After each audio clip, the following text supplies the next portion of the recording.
a strange substance found by a southwest Arkansas man be part of a government test?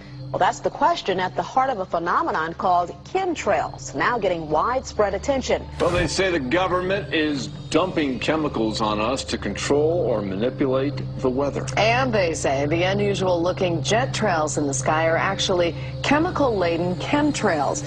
People say the government is up there in airplanes spraying all kinds of chemical to change or manipulate the weather, leaving what you see there, and they call that a chemtrail.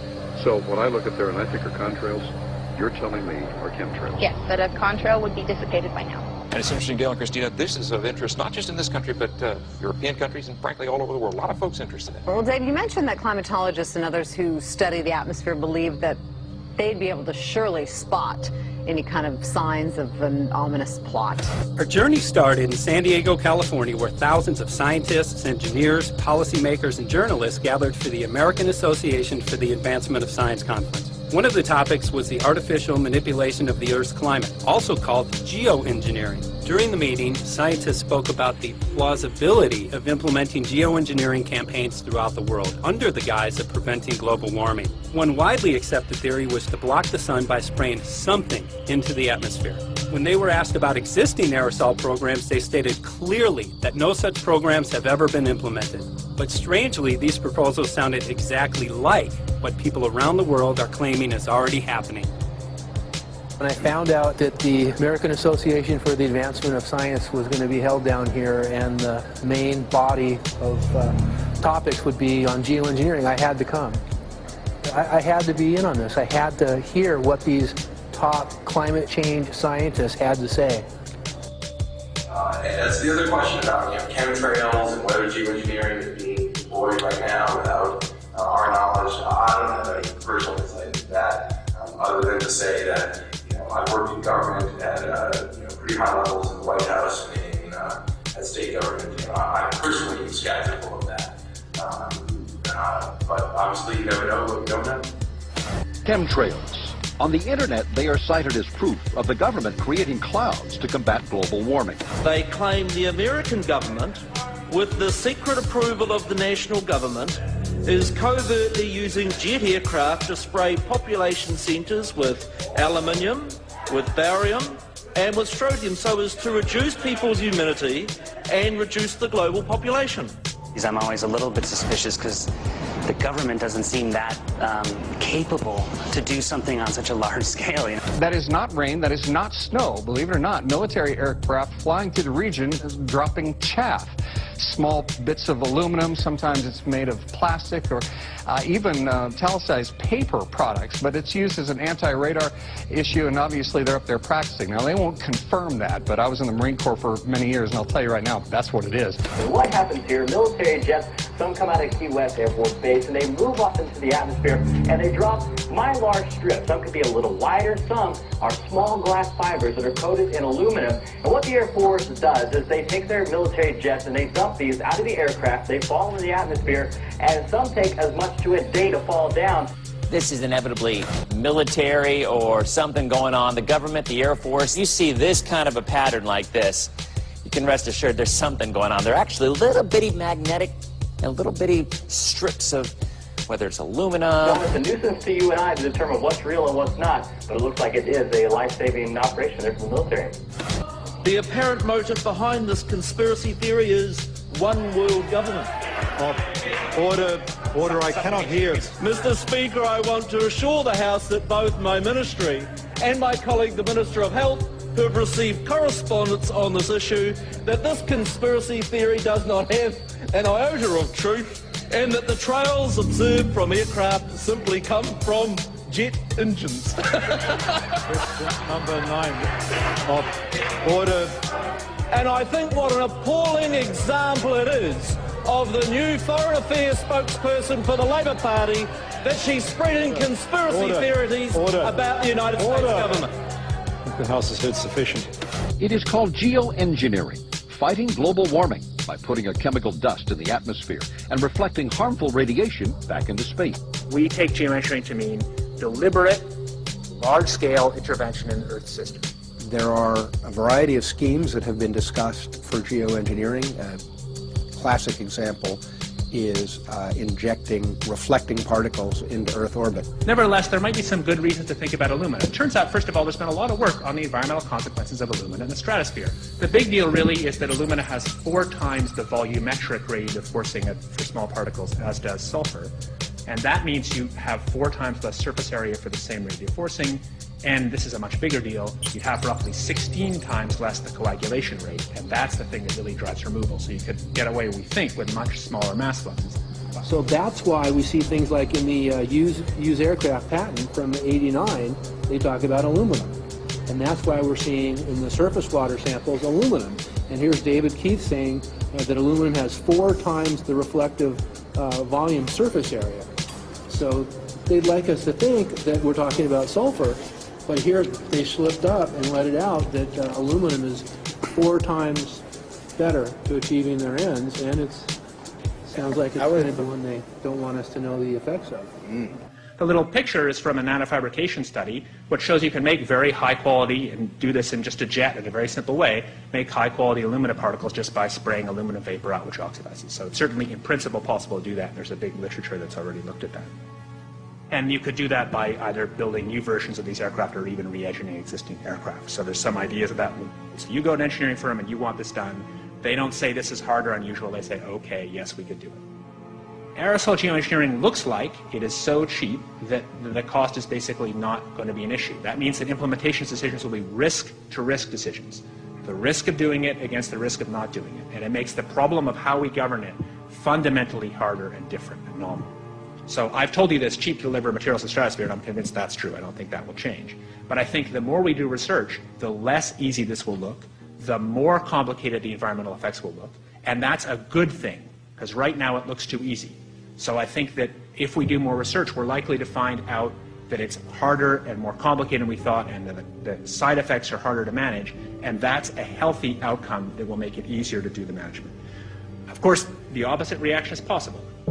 It's an empirical question, how people will actually react to knowledge about this. Another reaction is to say, if these crazy scientists are so concerned about putting CO2 in the atmosphere, they want to think about these things, then that might actually mean we should be more serious about the risks of CO2 in the atmosphere.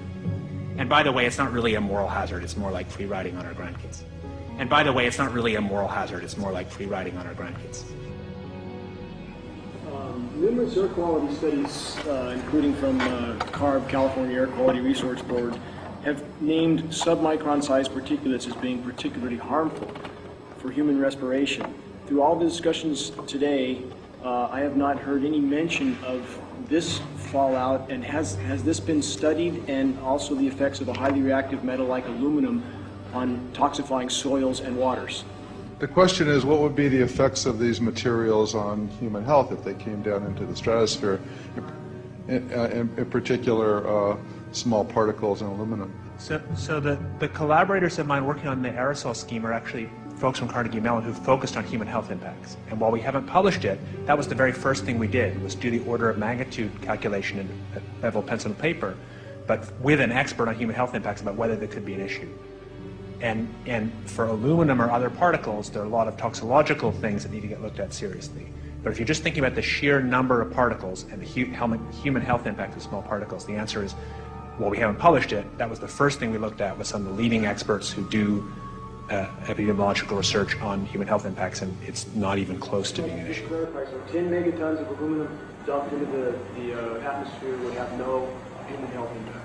So let me be more careful here.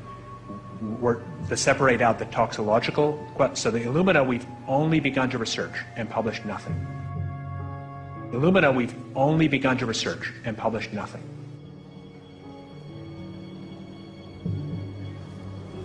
Dane looked at him and he said, so you're telling me that spraying 10 to 20 megatons of aluminum, as you said, would have no human health effects? He took a deep breath and he swallowed and he said, let me be more careful here. We haven't done anything serious on alumina, and so there could be something terrible that we'll find tomorrow we haven't looked at. And that, for me, that was the whole main point of what is going to be coming out to the public. It's the damaging effects of aluminum that are being found around the world in massive amounts. Here's David Keith confronted on this very issue, and he looked, you know, at that point like they just let the cat out of the bag. Mm-hmm. we haven't done anything serious on Illumina, and so there could be something terrible that we'll find tomorrow we haven't looked at.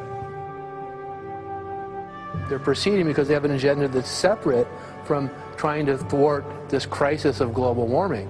You know, there's obviously several other objectives, whether it's depopulation, control, weapons aspects, communications aspects, all kinds of things, you know, wild cards that we know nothing about.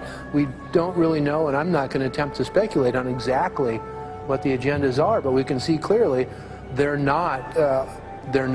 agendas are not benefiting mankind. You know, it's benefiting the agenda of the elite. And so I think the question is, how do you draw the line between some activity that is allowed and doesn't need global governance and activities that do require global governance? Dr. John Holdren has agreed to serve as Assistant to the President for Science and Technology and Director of the White House Office of Science and Technology Policy. I look forward to his wise counsel in the years ahead. My personal opinion is that we have to keep geoengineering on the table. We have to look at it very carefully because we might get desperate enough to want to use it. So what would we do if in year 2040 or 2060 there's a severe climate crisis, say widespread famines or Greenland sliding suddenly into the ocean? That the only plausible way in which we could start the Earth cooling this century is to directly intervene in the climate system, say by putting particles in the stratosphere. We do stuff in the stratosphere all the time, of course, and so it's not as though the stratosphere is absolutely pristine. But you don't want to have people going off and doing things that involve large radiative forcings or go on for extended periods, or for that matter provide lots of reactive surfaces that could result in significant ozone destruction. You know, maybe I'm putting a particle into the atmosphere because I'm trying to make money, or maybe I'm putting a particle into the atmosphere because I'm engaging in scientific research and trying to understand cloud physics, or maybe I'm putting this particle into the atmosphere because I'm trying to make it rain locally to seed a cloud and get more snow on our ski slopes. And this obviously raises all kinds of questions. It's hugely risky. It will likely negatively impact some people, but we might find ourselves in a situation where those risks seem worth taking. One of the things that really shocked me was in one of the breakouts they had the benefits of these programs and then the risks. Now the benefits, the one thing that was stated was the just cooling the planet. You know, some of the risks were ozone depletion, droughts in Africa and Asia. I got to tell you, I came away from this experience after listening to these scientists for 4 days of symposiums, really concerned, because it's clear now that they are justifying, rationalizing, and looking to legitimize some really, really horrible impacts, further impacts on our environment. And they're basically formulating the sales strategy and the implementation and oversight strategy and the funding strategy. After San Diego, I was shocked by the programs that had been proposed. I decided to write about it. That night when I finished, I sent the article to an online publication with my email address attached. When I woke up the next morning, my inbox was flooded with responses from around the world. Why? Because I had just broken a story on aluminum in geoengineering models, which I had no clue at the time that very few people knew about. Now this metal, aluminum, is being found in massive quantities way above normal levels all over in rain, in soil, and in snow. After that, the calls started pouring in from people who were desperate for someone to investigate. That was the fuel that started the film. Before we started filming, we had the opportunity to sit down with one of our favorite authors and documentarians, G. Edward Griffin, to find out what he knew about the subject. I'd like to talk for a minute about an issue that's getting more and more attention. That's the issue which scientifically is called stratospheric aerosol geoengineering, also called the chemtrail issue. I'm very aware of the chemtrail versus contrail controversy. As far as I'm concerned, it's an open and shut case. I have been watching the development of jet travel from its very beginning. I used to live near the Los Angeles airport. Remember when The first jets came in and landed. Man, they made a big noise. We never heard a noise like that before. And we used to go down and sit at the end of the runway and watch these jets come in and take off because it was a novel experience. I've been watching jets all my life, and I know about jet contrails. I've watched them. They're vaporized moisture, ice crystals, and they get out there in the atmosphere, and then they effervesce and evaporate and then disappear, and you can see them. Plane moves along, and the little white trail follows right behind it, and usually about 10 or 20 lengths of the plane or thereabouts, and then it's gone. And you can still see them that way, by the way, once in a while. So there goes a contrail. These other things we're talking about are not at all the same phenomena at all. These planes go by, and they billow out this white smoke, and it covers the sky from horizon to horizon. It doesn't dissipate at all. And they crisscross each other. And you see this thing cover the sky and turn it milky, and then people start having trouble breathing, and then you hear stories about the aluminum and barium deposits that they're picking up and the residue. And you put it all together, and I don't see how anybody who's got their eyes open and their mind open can come to any other conclusion but that somebody is spending a lot of money and effort to spray the planet. The question is, why?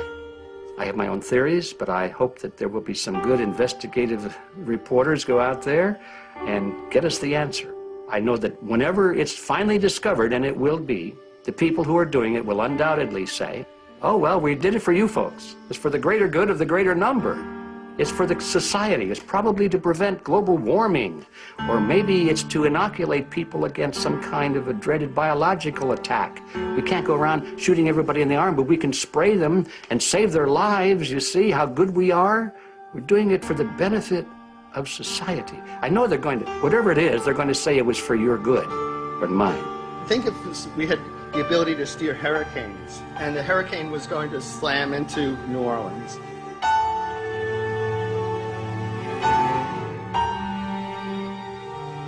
And let's say you could steer it so it would hit Mississippi instead, where for 100, that means I would be willing to more or less kill 18 Mississippians to save 1,800 New Orleanians.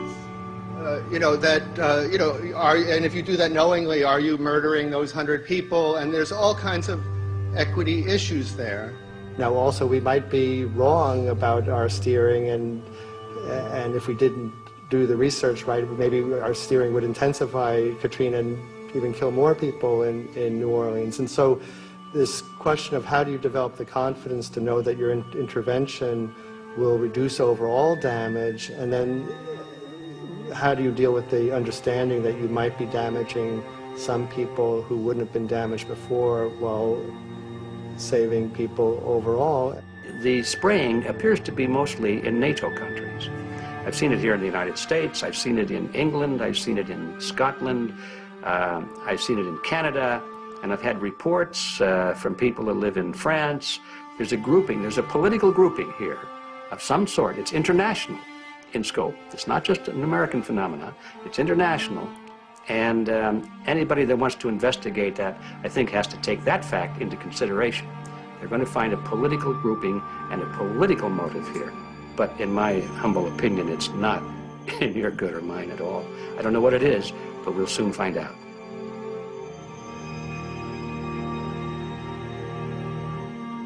I'm sure that if you follow the old advice, which is follow the money, you'll come to the answer sooner or later. Soon we realized that we all shared the same need to get this information out there, to share with the public, to let people know what is being done. Ed felt so passionately about the issue, he offered to help us. Well, the main thing now, since it looks like the budget is going to be met, is to get it done well. We don't come off the tree knowing any answers at all. Yeah, we're not scientists. We're just asking questions, exactly. And we've got to be very skeptical about the answers. That's it's totally accurate, totally honest. Why can't people see this? They're not hearing it. They don't know that the facts are not being presented to them. We're very lucky, you know. Look at this opportunity that's been dumped on us. I know.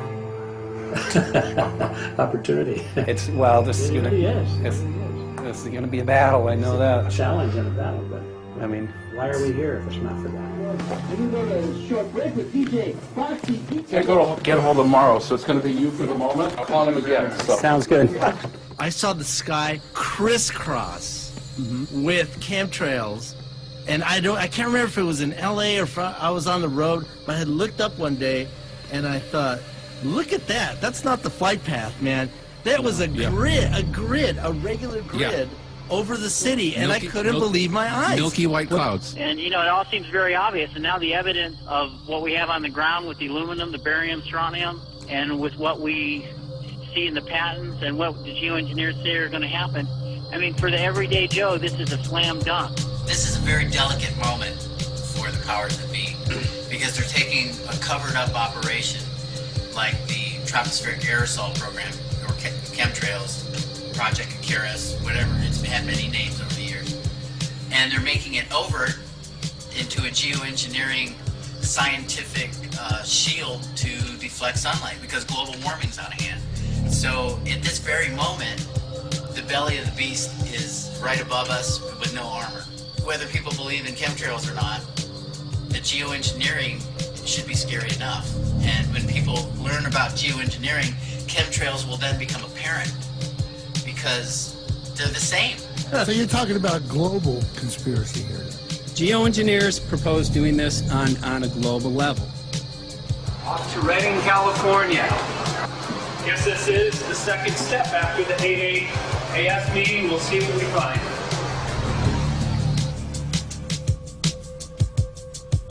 Right here in Northern California at Dana Wigington's house. He owns over 2,000 acres overlooking Lake Shasta. He told me about some of the challenges that they're having up here. Let's go and talk to Dane. We'll see, you know, what's going on his property. We'll see what he's going through, and also what action he's taking based on the test results that he has.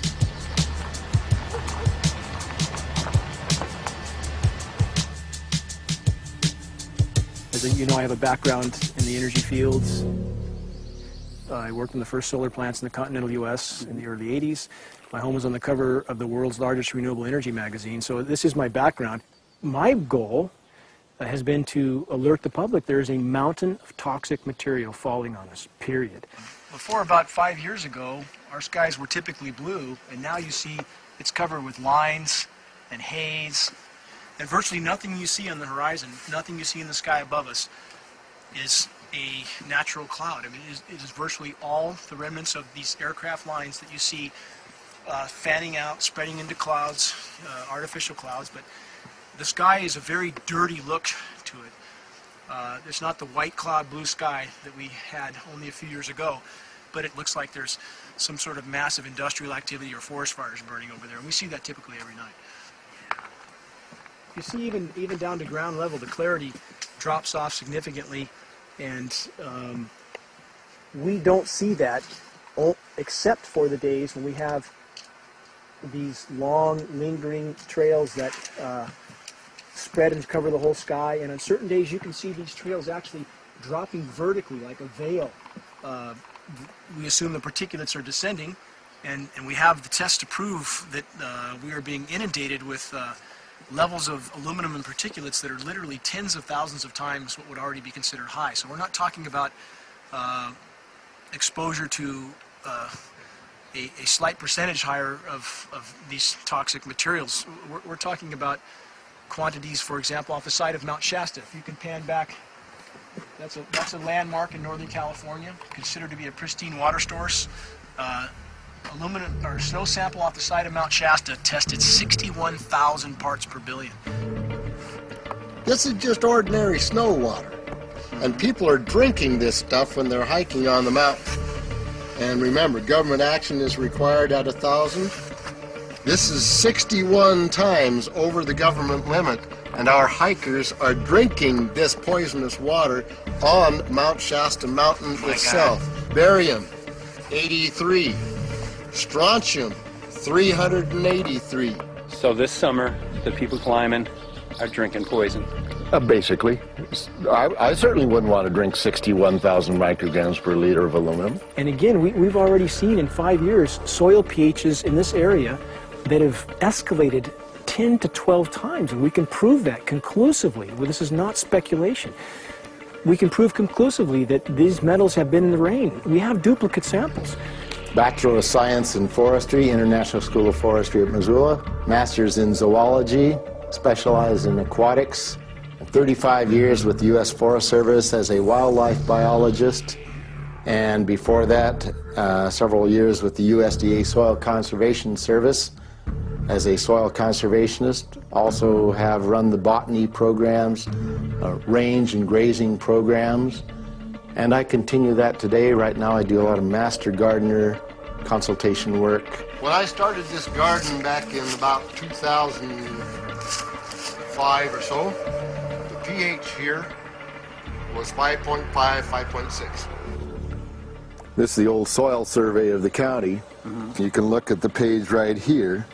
This is my soil right here. It's a Dietz 125, 126 here at my house. And here, the soil reaction pH should be between 4.5 and 6.0. And over there in the pure mud, it's even a little darker. It's 6.8 right there.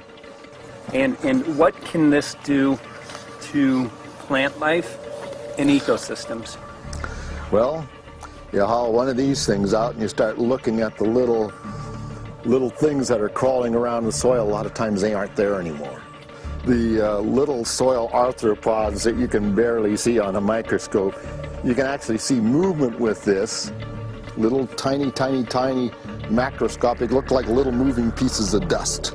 Those start to go away. They're not gone entirely, but they start to go away. This is black oak acorns. You know, this is pieces of cedar wood. You know, come on, folks. This should be very acid, and I'm getting 10 times higher than expected. There's something really wrong here. Well, you can see all those reports, lots of them. Have over 20 reports here.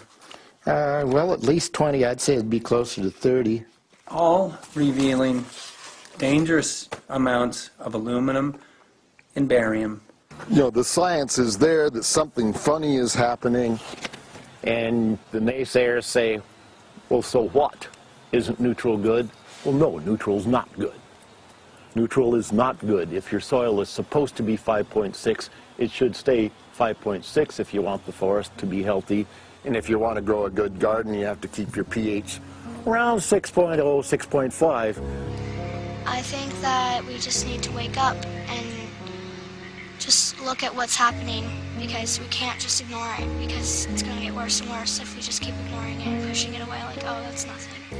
There was mason jars, and they were brand new, sterilized, and that's what we catch the rain in. And then there was a HEPA filter that we tested the air with. Okay, so you caught rain and then you basically filtered air. What did you find? Aluminum and barium.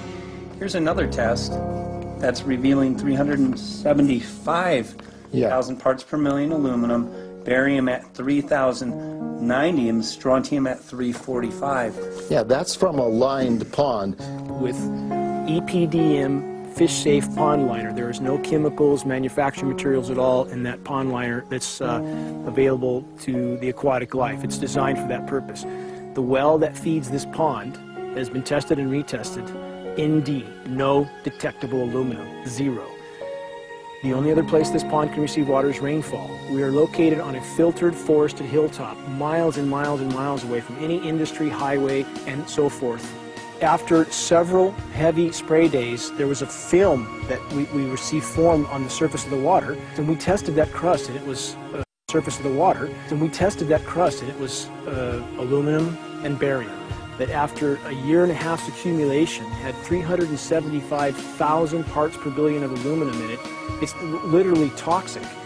We can say conclusively that what we see in the sky matches expressly what's outlined in numerous patents, and the materials on the ground match those patents. This material was not there 5 years ago. It is a recent phenomena in the quantities it's in. It has escalated in some cases 50,000% in 5 years in the case of aluminum. From our original baseline reading of 7 parts per billion, which was already high, it has escalated up to 50,000% in 5 years. So we've seen profound changes in that time. Dr. Leonard Time, PhD in chemistry. I cross-checked with him, and he says the oxides of aluminum, barium, and strontium will drive your pH into the coastal, from an acid soil like this up into the neutral. There's no question about it. And that's exactly... That's exactly what you see happening. Wow. I have a doctorate in inorganic chemistry from Oregon State University, in which I was working with different metals and oxidation states, and then did a postdoctorate work at Brandeis, where I was working stabilizing off oxidation states of different metals. The goal is to sort of figure out how everything fits in the dynamic equilibrium of life. I was working with Francis up in Mount Shasta, and he showed me some rainwater analyses that had to do with levels of aluminum, strontium, and barium in the atmosphere. So I feel the major toxin in these chemtrails is the aluminum. And from the levels we were looking in at Mount Shasta, this is totally, totally unacceptable. When you get to metals and biological systems, you're no longer talking about the bulk aluminum that people think about when they're drinking from soda pop cans and that. So once it gets to the aluminum oxide stage, it just forms a plaque within your arteries and shuts down life. When you take elements that normally aren't out in the environment and you start putting them in the environment, it raises some serious red flags. Aluminum is a very specific nasty in biological systems. It takes that site and it never lets go, and it shuts down the site, and that's it. And so as you accumulate aluminum over time, it causes major neurological damage because it ends up as aluminum oxide that's essentially stuck in place and can't be flushed out by normal systems. At the core of everyone's condition, there's always some level of toxins. And aluminum is known to have cancer-causing effects. The half-life is decades. I think that we should be working on taking more of these toxins out of our environment instead of adding more toxins in. It's very concerning that if we add more toxins to our environment, that will be increasing the rates and risks of cancers. Even one patient is not worth it. So sad that they would consider putting aluminum in our environment to affect something when they could be causing so much more damage. Wherever the material is coming from, it is there. The amount of metal falling on us cannot be disputed. Absolutely, this is not speculation. The amount of metal in the last 4 years, as I said, have increased to a degree of thousands of times, and California Air Quality Resources Board has studied the aerosols from China. These metals are not amongst them. Mike, the reason I've chosen to focus so primarily on this issue is I feel all other issues are secondary. What could be a greater priority than not being able to walk out your door and take in a breath of air without sucking up heavy metals? If our land base is being poisoned, if our waters are being toxified, what will we have left to work with? Whatever we choose to focus our time and energy on, whatever our political beliefs, that this is a common ground for all of us. We must have air that we can breathe that's not full of toxic chemicals and metals. We must have water that's not completely laden with whatever is being emitted from these aircraft. And if people stopped to consider that the atmosphere is as thin as a layer of paint on a basketball, it is an extremely thin layer that allows life to exist on this planet. To simply treat it as a physics lab and experiment with it until it is broken beyond repair is folly of unbelievable proportion. And if people understood that this sort of experimentation not only is going on, but has been going on for a very, very long time. Going back 50 years, there's been countless climate manipulation, weather modification programs that the vast majority of the public is completely unaware of.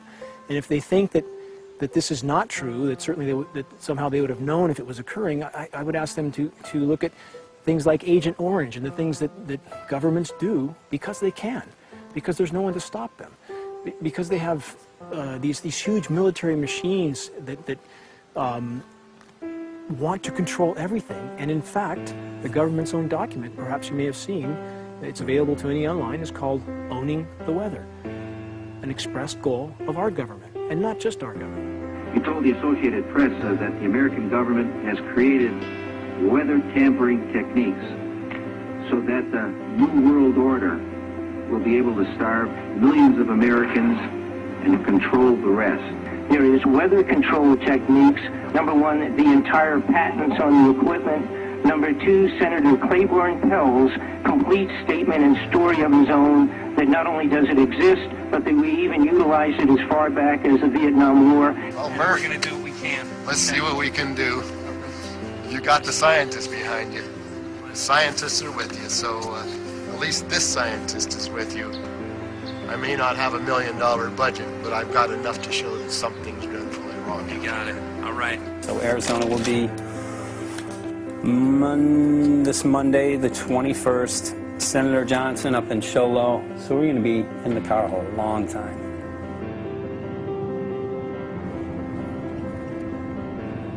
Well, it is such a pleasure. This is such my place back here, I'm telling you, Michael. But you know what? We love it. It's so private and it's so quiet and peaceful. And please come in. My name is Karen Johnson. I served in the Arizona State Legislature for 12 years. I was in the House for 8 of those years and in the Senate for 4 of those years.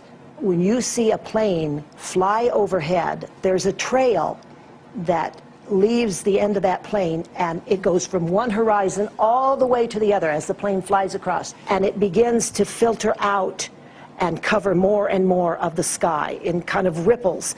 It widens out and fills the whole sky. I mean, how could anybody think that that was the case? And then to live and to be underneath that and know that whatever is in that is falling down upon you and upon your animals and upon the earth. And I mean, it's frightening to me. And if people don't start really waking up and facing the fact that we've got people that are doing terrible things to us, and we had better wake up and fight back now. I mean, I'm the mom of 11 kids. I've got 35 grandkids. I mean, I've got a stake in this. I care about what is going to be left for my children. I care about it, and I'm extremely worried about what is going to be left to them.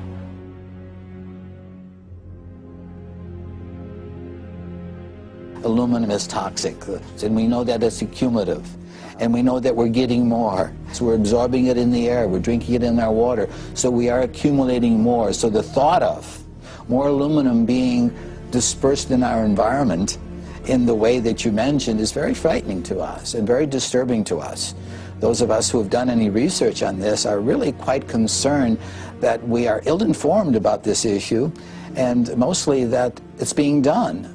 Aluminum is toxic. We know that it is. We can debate as to the amount of toxicity that is going to be disturbing the body, but as far as really accepting the fact that it's accumulative, it's synergistic, then we have to conclude that it's not a good idea to put it in our atmosphere, especially when we know we're getting increased amounts, and especially since we know that the scientific communities around the world are pointing a finger at the heavy metal toxicities, at the toxicities that we're absorbing in the day-to-day food that we eat and the air that we breathe. The concern is off the charts about why is this happening? Why is this being allowed to be sprayed continually all over the United States, all over the world? Who is paying for this? I mean, the incidence of Alzheimer's has just skyrocketed, which evidently has to do with an accumulation of aluminum in the brain cells. I mean, I think almost every family has been touched by a member as they get older having Alzheimer's. And it's a horrible disease. And to say that, well, this just came because people drank soda pop out of aluminum cans, you know, when my father passed away with Alzheimer's and he didn't ever drink soda pop, you know, that explanation doesn't ring true with me. And so I'm wondering, how much did this chemtrail spraying back in the Illinois area affect him? Aluminum and fine metal is an accelerant. A friend who's a firefighter up in Pine, Arizona for 20 or 30 years says that the wildfires now that they're fighting are way beyond anything they've seen before in intensity. And when you look at the air samples and you see the fine particles of aluminum, which is very flammable, and magnesium settling on the trees, this is causing unprecedented savage wildfire. But if you look at this, you can see these are parts per million. They sent this to me, and I just found this to be extremely interesting because we should have like 2 parts per million of aluminum in our air. And this is saying that there's 39,000 parts of aluminum. That's astronomical. Barium is high. I mean, these are way off the charts of what people should be breathing or what's coming down on them. And, you know, if people wonder why their health is deteriorating, why they're having to go to emergency rooms, why they can't breathe, you know, why they're getting Alzheimer's, this has been planned. We have elites, I don't know what you want to call them, one worlders, Illuminati, I don't know, whatever you want to call them. But with these people that don't care about the average person. They only care about themselves, their greed, their power, and if they eliminate, you know, 2/3, 3/4 of us from the planet, so much for the better for them, because then they don't have so many people to have to herd around and worry about. So this is a lot what this is about, and this is very, very alarming and scary. I mean, where is this stuff coming from, and why? Why is this kind of stuff being put out there? You know, I've heard different explanations about, oh, we need to cool the planet, all this and that. But if people are up there trying to cool the planet, why do they need all this kind of stuff in it? The explanations just never have really rang very true. And as I'm setting up the equipment, she looked at me, she said, all these trees here are dying. And I said, what? She says, all these trees in here are dying. So I thought, well, I'm going to test for aluminum, because that's one of the key things in the programs that we're talking about, and titanium. And I took some of this bark sample and tested it, and it came back positive with aluminum and titanium. Then I started traveling around California, noticing the same thing. In Lake Tahoe, there was a lot of the same type of bark, all through Sacramento area and Davis. Just about everywhere I went, I was noticing this silver-white bark. What I think is happening is these chemicals are getting down and destroying the roots. And then as they come up, they're going out into the bark. Those 2 right there are the ones that are just, it just hurts so bad to see these 2, because look how old and big they are. We probably lost 40 trees right here on our 10 acres.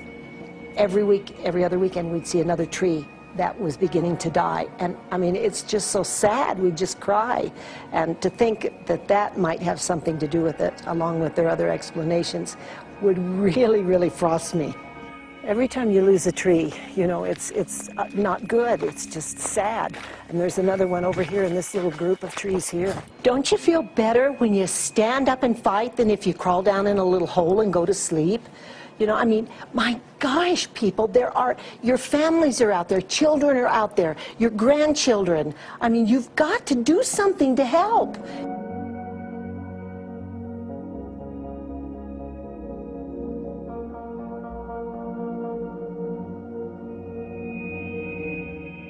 My greatest hope is to get people to question. And hey, if they don't wake up while we're there, I'm hoping to plant some seeds.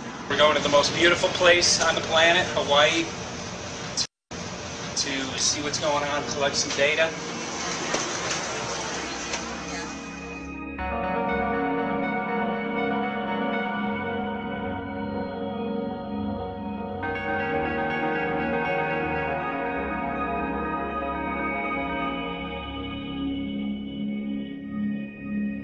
Thank you for having fun with us. Hope you enjoyed the trip. Have a great vacation, and welcome home if you're lucky enough to live here. Thank you.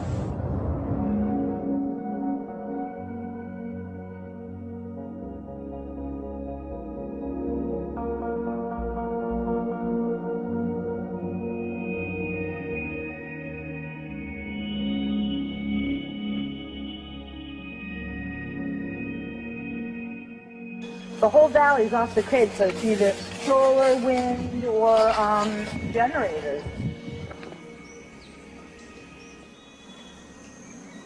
Look at this, man. Yeah, the mind can't even conceive of a dream of this. Right. Yeah, right. Even coming here, and one would never think, you know, in paradise that it's getting destroyed. And they're doing it island style. They do it off the island, right? They do it off the island, so they don't, you know, you don't see the chemtrail airplane. The theory is that they're spraying offshore, and It's coming in on the... and it's coming in. Now these are coming from the west. They're also spraying on both sides today. A lot of this stuff is actually chemtrails coming this direction. There's material that's blocking. We should be able to see to the horizon, you know, where the Earth curves, because we're high enough and we have the ocean, right? So we should be able to see. We should be able to see the Big Island. It's only 30 miles away. And you can see it's not a blue sky behind it. That's the key. It's all, you know, has that kind of weird looking blue, like silver blue, I call it. And this is a nice day. You know, there's no more blue sky. The night, we're going to look at the stars at night, and it's like, you'll see, you can count them. There's so few stars at night now. There should be hundreds of thousands of stars, and I can count the stars. There's like one here, and one planet here. It's like, you might see, some nights you'll see 100, some nights you'll see 10. This is what concerns me, this kind of stuff right here. It's just soft. Okay. This just comes right off, this bark. That's not natural. Well, I've seen hundreds of thousands of coconuts, and I've never seen it falling apart like that. Look at this, you guys. I've never seen anything like this. I used to trim trees all the time in Big Island. I've never seen anything like that. That's why I'm concerned. Not an easy task that you have here on the island. I could see the skepticism because it is so far beyond anybody's reality. It's amazing. It's just amazing to try to look through somebody else's eyes. Like my eyes, I can see this, so it's like night and day. And other people, it's just the illusion is just so deep. What do you think would happen if everybody awakened to what was going on and what the plans were of geoengineers? I think they'd have a revolution in Hawaii. If people really understood what was going on. What's your concern for, I know that you love the land here. What's your concern about the chemtrails? Well, that we won't be able to live here and grow our own food. And that our health is going to be compromised. You think it already has been? Yes. And the thing is that they're doing it every day here, every day. So it's hammering, micro doses every day. And then, of course, it's getting in the environment, and of course, it's weakening the plants. And it takes a couple years for this to actually weaken the plant. So we're asking for GMO taro. We're asking for GMO papaya because we can't grow our natural seeds. We can't be sustainable. We can't truly, you know, be here as God created us to be. So my friend convinced me to do a hair analysis on my daughter. So we went ahead and cut close to her scalp and got some really recently grown hair and sent it in. I was just sure that my daughter's hair was going to be so clean with the lifestyle that we live. And lo and behold, it came back and her levels were really high in aluminum. This is the chart here. This is the reference range, and this is where my daughter is. 23.1. Aluminum. The skies are covered with a white mist, and I look up at night anymore and I don't see the deep, dense stars that I used to, and I can't help but think this obviously has something to do with my daughter's health. I don't know where else these heavy metals are coming from. Yeah, I mean, look how old she is. Yeah. She's been isolated here. Here, and she's... here. Anybody looking at the situation would be like, this is paradise. This child should be like superhuman. Organic foam. And here you are getting all this heavy metal stuff. She has highest level aluminum on the chart. Never had a vaccine either. Folks, these people are playing God. They are playing God. They're manipulating the weather, and they're spraying stuff into the sky. They are trying to geoengineer everything, including your plants and trees and your ocean. Well, tonight, we're just hoping that instead of not looking at it, you start looking into it, because I really believe from the bottom of my heart that we are in a real crisis. I really do. They are proposing dumping 10 to 20 million tons of aluminum into the upper atmosphere. What does aluminum do? It changes the pH of soils, which is toxic to plant life. Also, it's very toxic to human health. Are they doing it? Well, let me tell you about my experience and what we found. We have much evidence that not only suggests, but I believe prove that they are happening. Jeff, what's going on? And as I promised, we're joined right now by a very special guest, Michael J. Murphy, currently on location in Hawaii. He's working on a documentary film called What in the World Are They Spraying? Michael, welcome to the program. Great to speak with you today.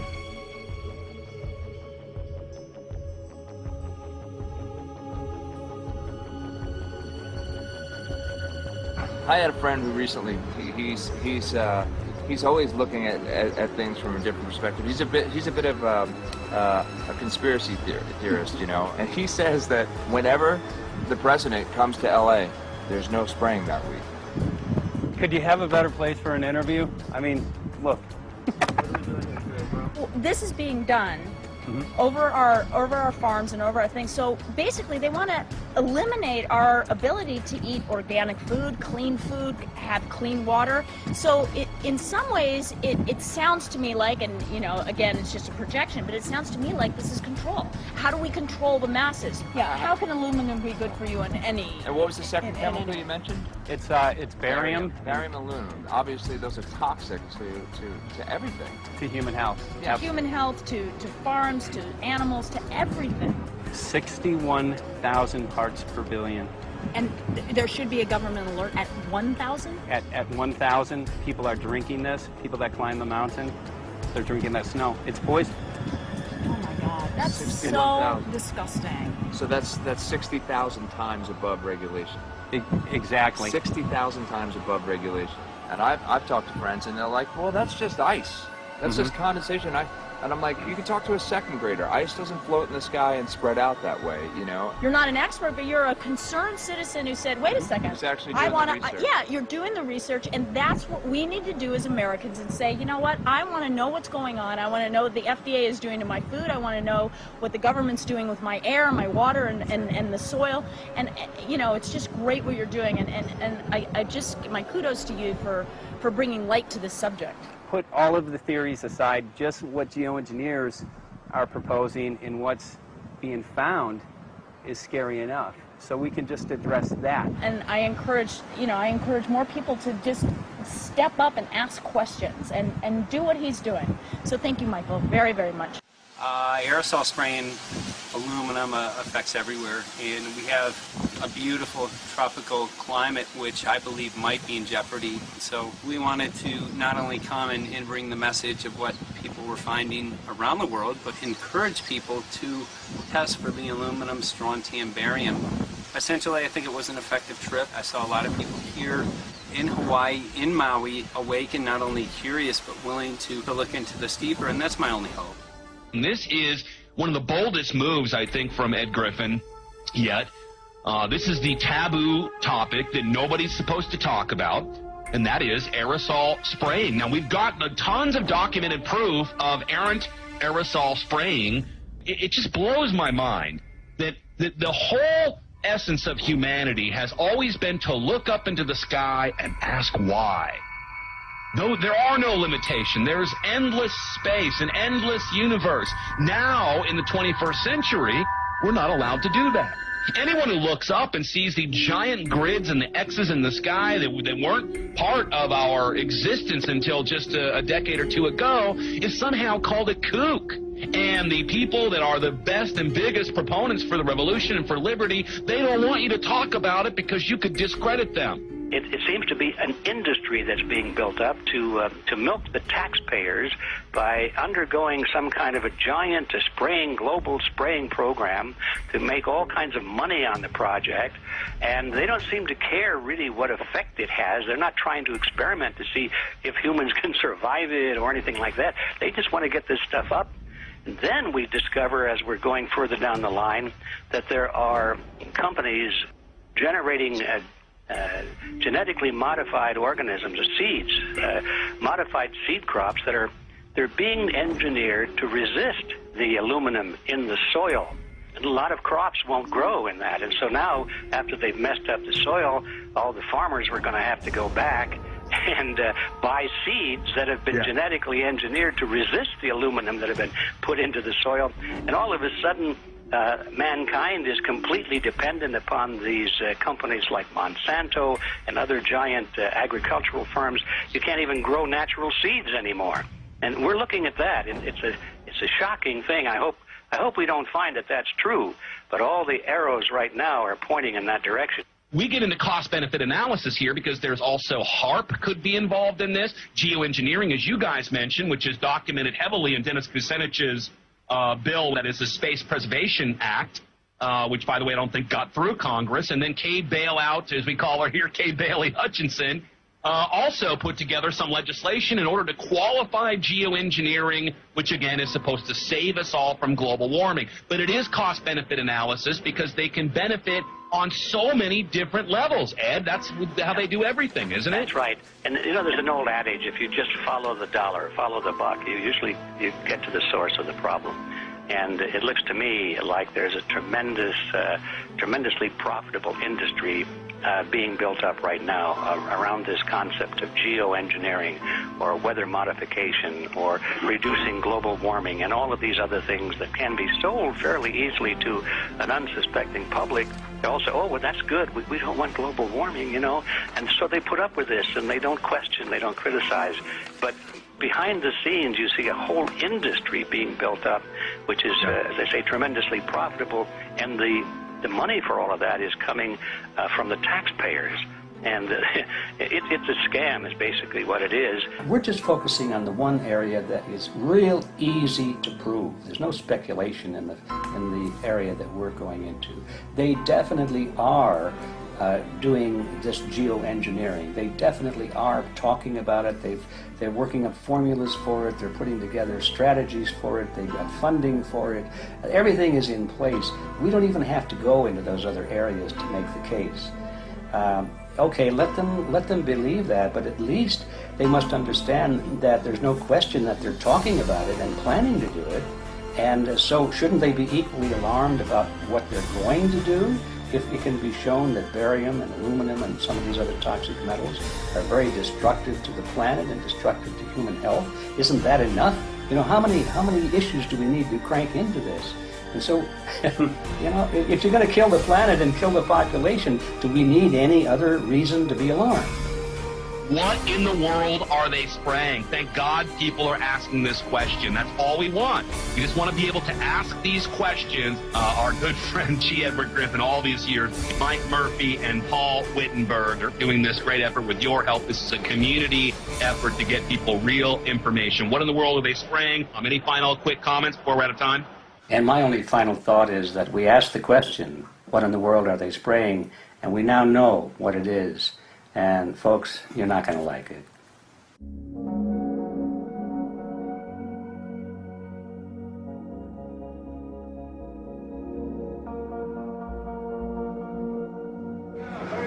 Hey! I'm Peter Vreke. I'm from Belgium. I'm 54 years old. I can't believe it myself. I'm a very happy and grateful person. We are doing the job the police, or the Justice Department, or the Environmental Department should have been doing.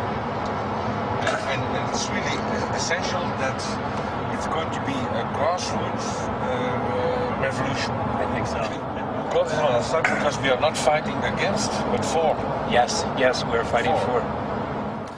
I was in the council for about 25 years and also a period as the mayor. So from that moment on, 10 years ago, everything started to change. I start to get a picture of what is really going on. And it became crystal clear to me that we, humankind, have been manipulated and dominated and exploited for centuries. So, and this chemtrail phenomenon made me angry because I was so helpless. You can decide what food you're going to eat, whether you're going to smoke, what water you're going to drink, what kind of life you're going to lead, but not with this phenomenon. Then you are just a victim. It's only a game. And there have to be good guys, and there have to be bad guys. And luckily, we are in the position to be able to play the role of the good guy who has the chance and the opportunity to overcome. 3 days that we shared with them, my heart just dropped because it was such a beautiful way to live and such a peaceful way to live. I left thinking, what's this going to be like in 10 years? Is everything going to be killed off on the property? And if it is, how are they going to get their food source? Are they going to have to take a class, you know, and get certified by company XYZ? And what are the requirements for that? And that really is the end of freedom. I'm concerned about that. I definitely, I really am. Yeah. I learned to say everything is now as it has to be now. And everything is going to be okay. It's going to be all right. It's going to be okay. Yes.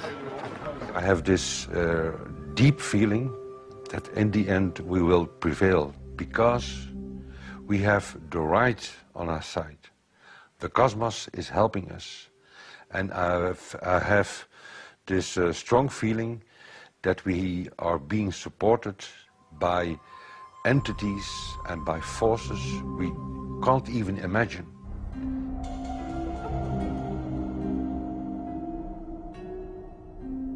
Here for the first time we have this scientific proof that we are being spread. We are being spread, and it's incredible and it's hard to believe, but we are being spread. I think at this moment to stop is not an option. Once you know it and once you have a tool like this and an opportunity like this, that the issue of chemtrails or persistent jet contrails or whatever name you use for it, that this phenomenon is recognized as being real, publicly debated on. In the context of geoengineering, I think it's high noon to bring this to the public. This is what the sky is supposed to look like. These are old paintings. We forgot this, I'm afraid. In the years that I have been a medical research journalist, I have looked at many, many things, and I found the same three issues in whatever I'm looking at. And that is that we are being dumbed down, we are being made sicker, and we are being made infertile. Citizens gathered from around the world in Belgium for the first International Chemtrail Symposium. The event attracted leading professionals, politicians, and activists who discussed the health, environmental, and social implications of these programs. Today it's only going to be about facts, documents, figures, patents, licenses, everything that brings us to the truth.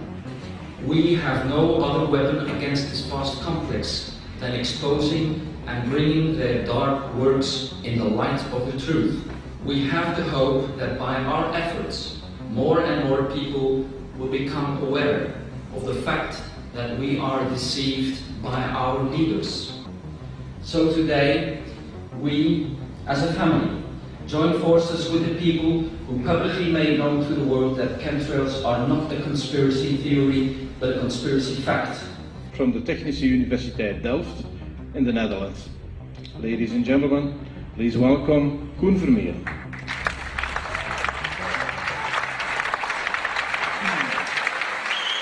Well, I'm Koen Vermeeren. I'm a university professor of Delft University of Technology. Usually people are with their heads to the ground in their own two-dimensional space and they don't look up. But if you do, you see more and more spaces like this. And it worried me too. I have no explanations to our students about these phenomena. And then I studied it myself and I found out that I couldn't give them the answers they wanted, because I think that the phenomenon is not natural. It's not natural what is happening, and the explanations that are given to us are not enough for me.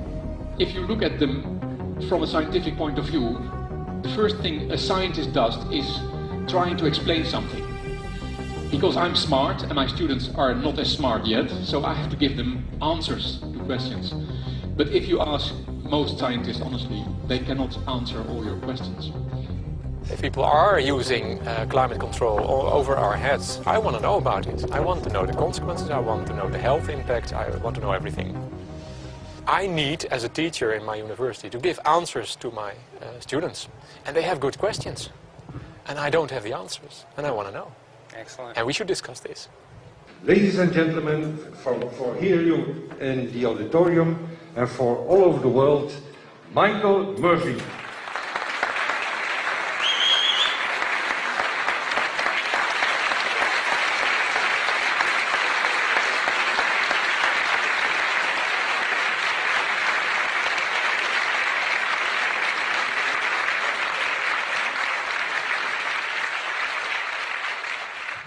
Well, thank you very much. It's definitely an honor to be here in Belgium.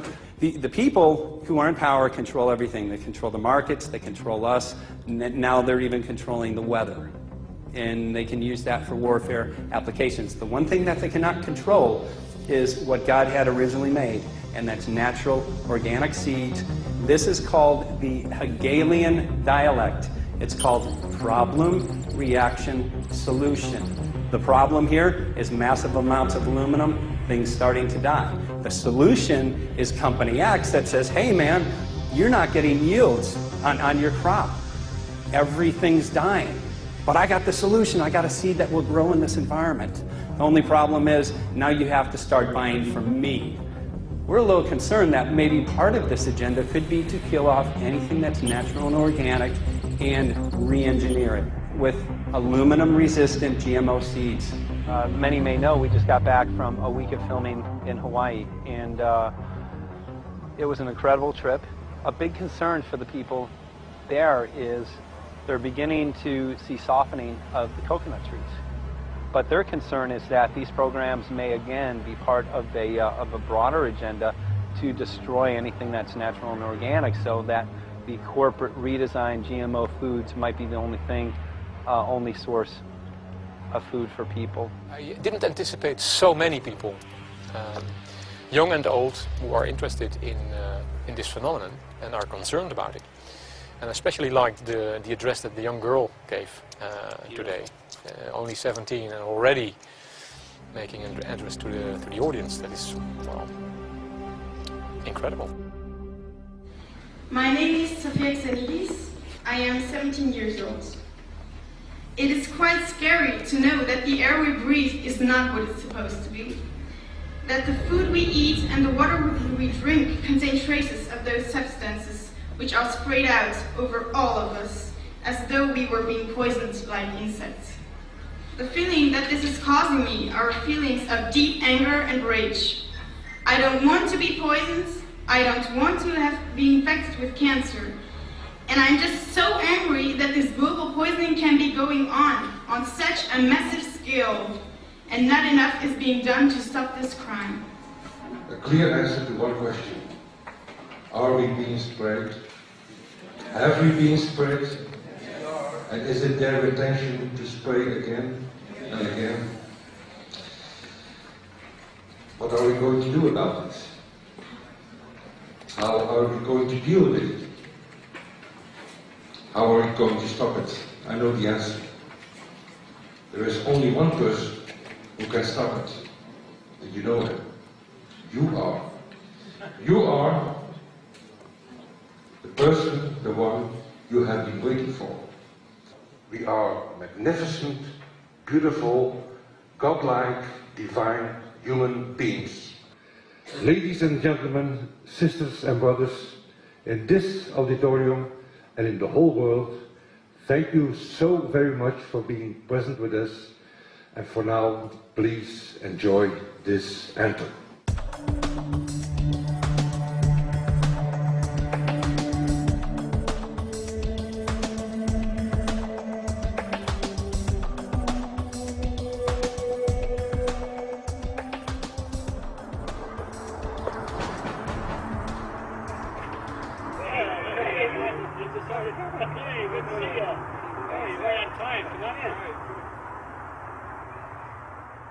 So, anyway, I'm glad that the weather's been good for you fellas so far. Just think if we were doing this in the wintertime, you might, if you're going to Washington, D.C., you might run into snow. Thank God we're not. That's right. You know, it's interesting because of the different weather modification programs. There's something like, I think, right around 32 in the continental U.S. alone going on. So the theory is that geoengineering is in part weather modification. You know, Mike, that's a very good point. There are so many subsets connected with this issue of geoengineering. People are writing to us all the time with information about the connection to global warming, the connection to weather modification. Some people think there's a connection with Morgellons disease. Others think it's kind of a means of transmitting electromagnetic impulses from the HARP antenna system up in Alaska and Siberia. Boy, it gets your head spinning. And each area, I think, is worthy of investigation, but we have so little time.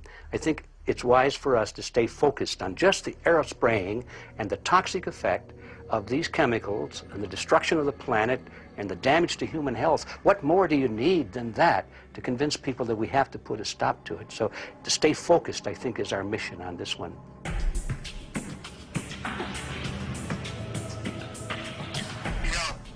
Jeremy, we had an idea. We know that you know the political system real well. Our idea was this. We have a ton of data and information that we've collected throughout our travels, and you know, we really think a good way to end the film would be addressing this to elected officials, some of the senators. So we were wondering this, if you might be able to come and kind of help us out and perhaps show us the way in how to get this done politically. But it sounds like a really good idea, and I'm also going to get to, in terms of researching who it is that we should really focus on talking to about this. At the very least, if we could make it impossible for them to claim that they don't know at this point, we can strip away their plausible deniability that they haven't heard of the data that points to geoengineering stratospheric aerosol operation already going on. At the very least, it should be very interesting to go to District of Criminality and put some people on alert. Yeah, you have a lot of enemies in Washington. That's where all the power comes together and the money, you know. So there are people there, I'm sure, that just don't want us to do this job. But I'm glad you're going, and you'll find out.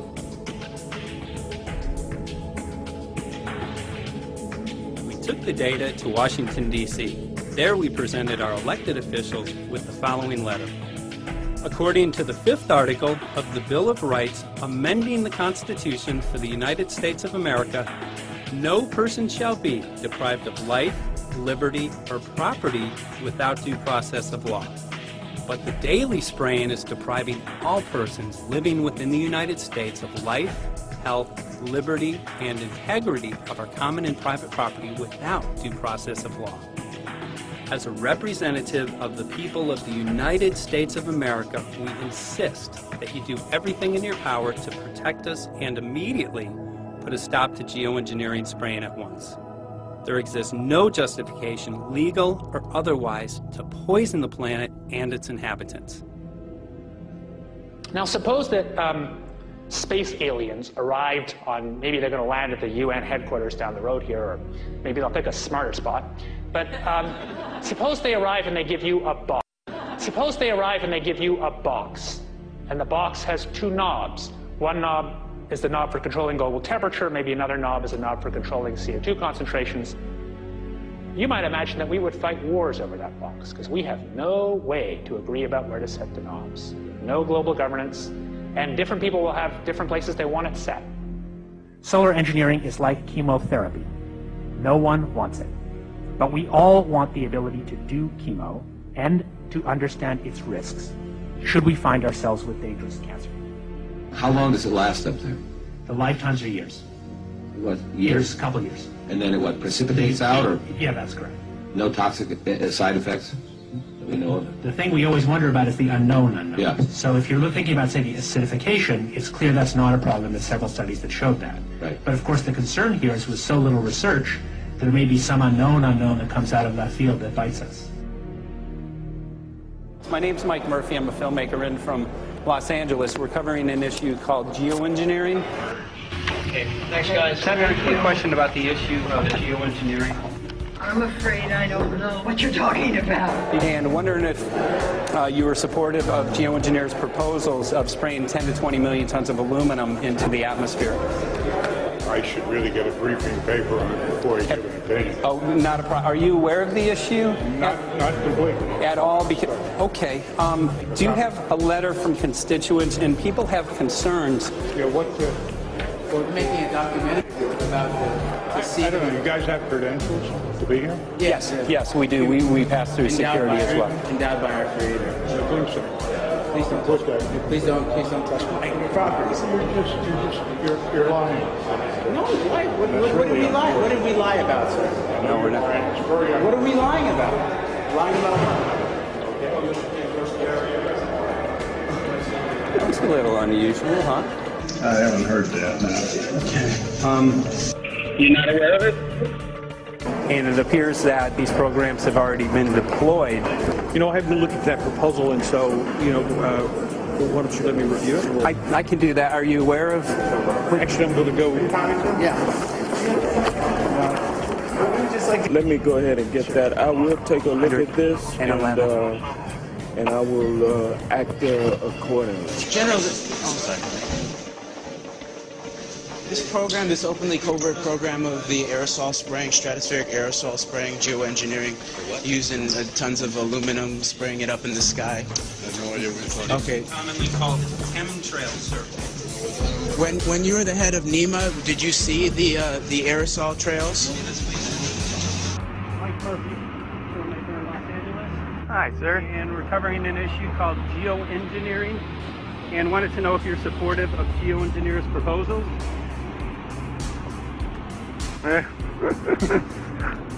Congressman? Hey, Congressman. I'm wondering if you're supportive of geoengineers' proposals, which is dumping 10 to 20 million tons of aluminum into the atmosphere. Pardon? Okay. You make an appointment to my office. I'm not supportive. I haven't looked at it close, so I don't. Have you heard of the issue? Because it's becoming mainstream in public, and there are actually congressional committees which are being formed to talk about these programs. Mm-hmm. Yeah. Well, I think when we drop anything into the atmosphere, we should know prior to the effect of that, right? Yes. And if we don't have the knowledge as to what the effect will be, we shouldn't do it. I think there are 4 different options for thinking about deployment of geoengineering. The first one would be we just ban it.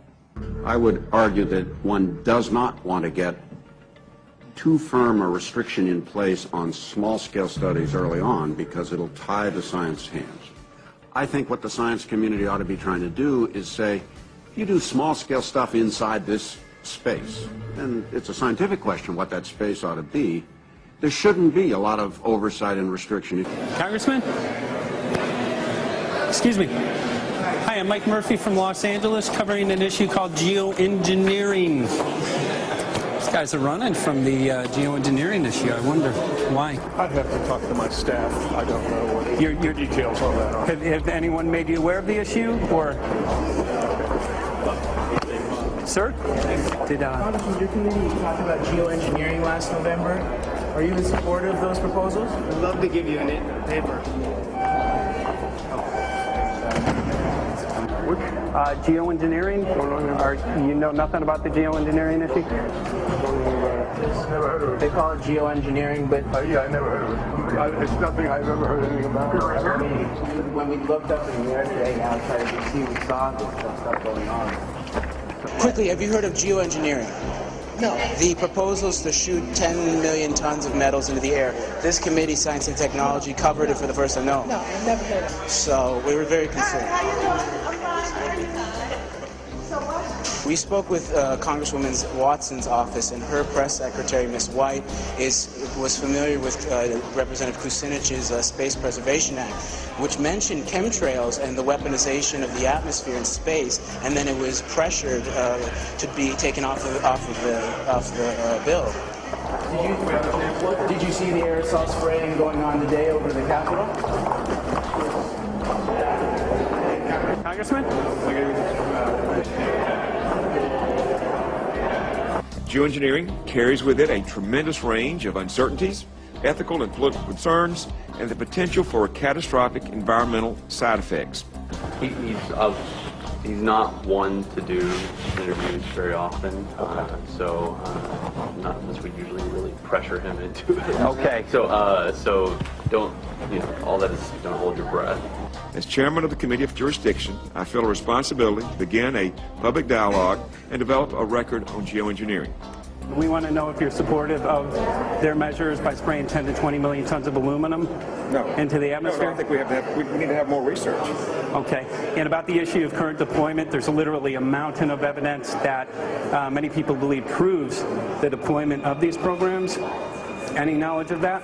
No, there's certainly not a mountain of evidence, but I do support research into geoengineering, and I also support looking into the international governance of that. Okay. I hope anybody that has studied it knows, which I think, that it's a radical proposal, and I hope we don't have to use it, but there may come that point in time where we do. Now, if we could provide you with the evidence that suggests that these programs are and have been ongoing, would you be willing to address this publicly?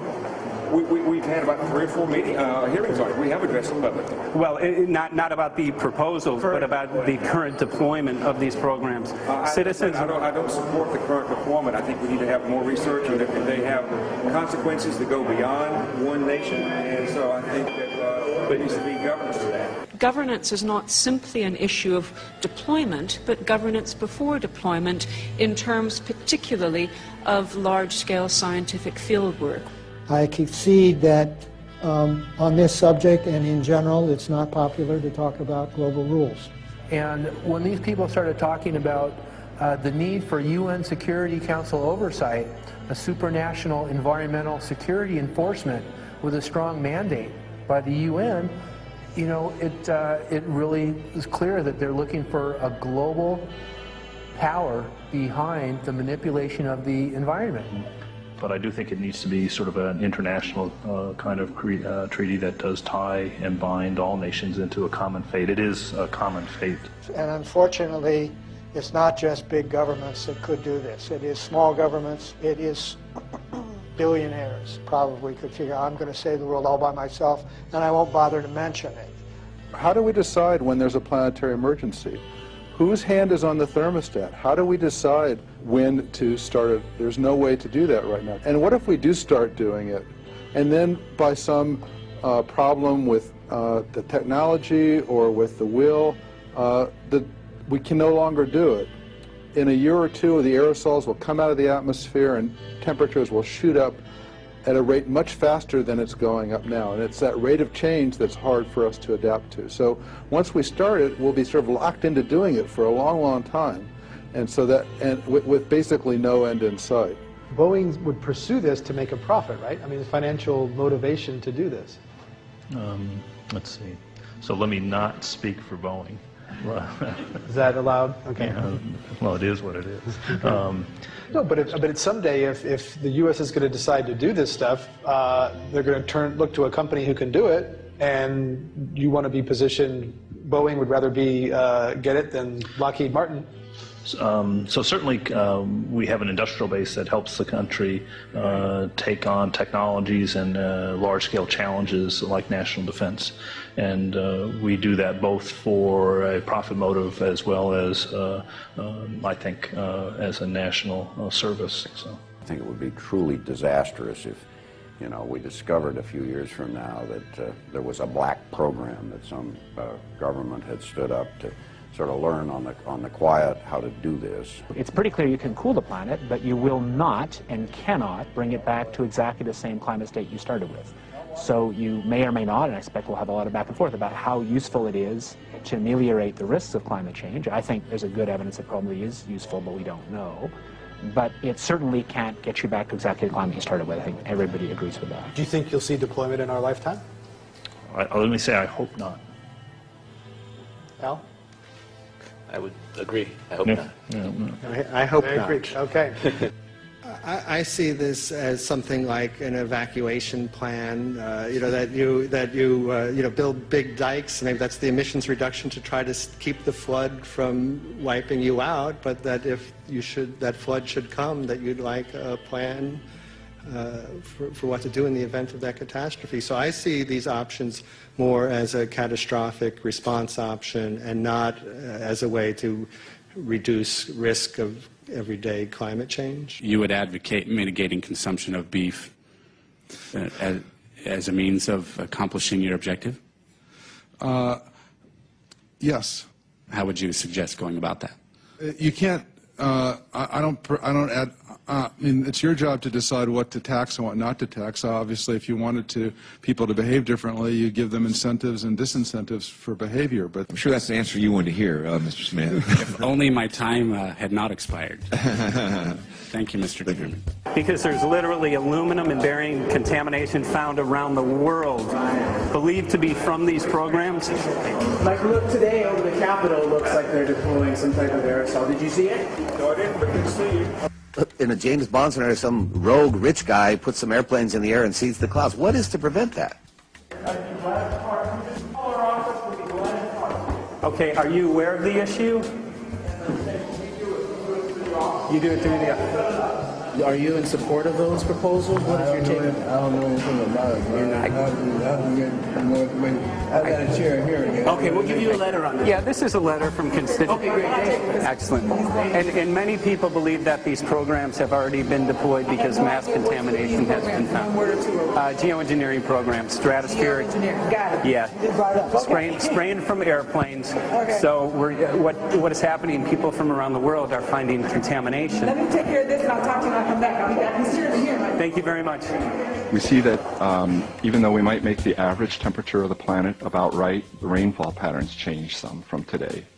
And some places become warmer and some places become cooler.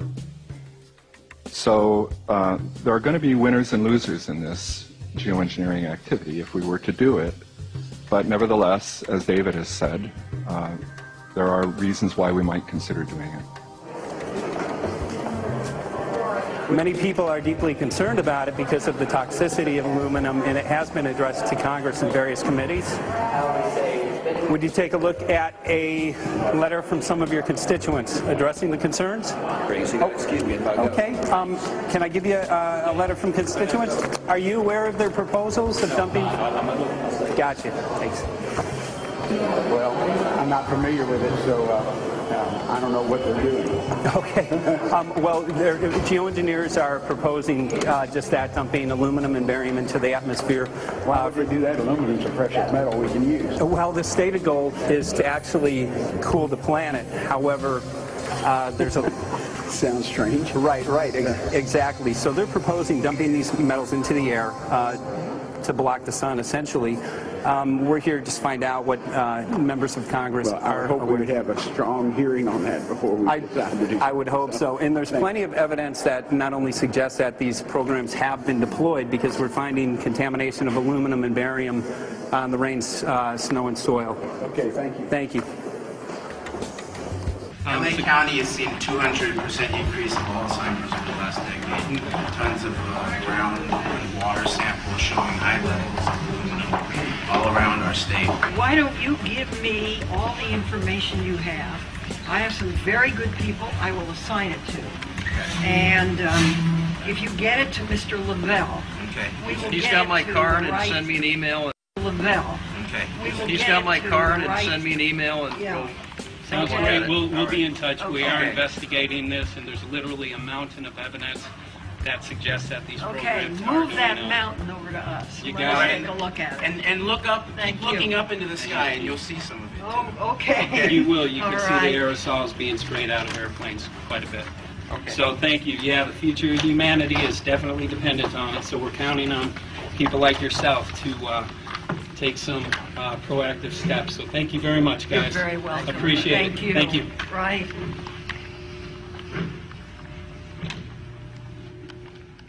A lot of Congress was running down the hallways to avoid answering any questions, looking for doors in the hallways. So apparently the war is against all of us, and we're all in a hostage crisis. People who took an oath to uphold and defend the Constitution are not only know this is happening, are participating in this. And all of us have a duty to stand up and speak out about it. Why is the water being contaminated? Why is the soil being contaminated? Why are aluminum-related diseases going up? And it's affecting all of us, and thus we all have the duty to stand up and speak out and get educated and stop this. For our own sake, for our children's sake, it is a crucial moment in history right now. As human beings, we need to decide whether to live on our knees while being sprayed and poisoned every day, while being under a continual threat, or whether we are going to stand up and live as free human beings and seek truth, justice, peace, and freedom for all of God's children. So as you can see, we're ending our film here in Washington, D.C. We've made many public officials aware of this. Most of them either denied any knowledge of this or they simply were unwilling to address the situation with us. So as you can see right behind the White House, we do have aerosols behind us. The spraying has continued. What is the solution? Is the solution here in Washington, D.C.? Clearly, this is one of the solutions, but the solution is not only here, the solution is within you. This issue affects all of us so deeply. So you need to look inside. Please get active, get involved, start spreading the word with growing awareness. About 90% of the population, we believe, is unaware of this issue, which means 90% of the people who normally might do something if they knew are not doing anything because they are unaware. So please look into your heart, use whatever skill you have to get the word out. The future of humanity is dependent upon it.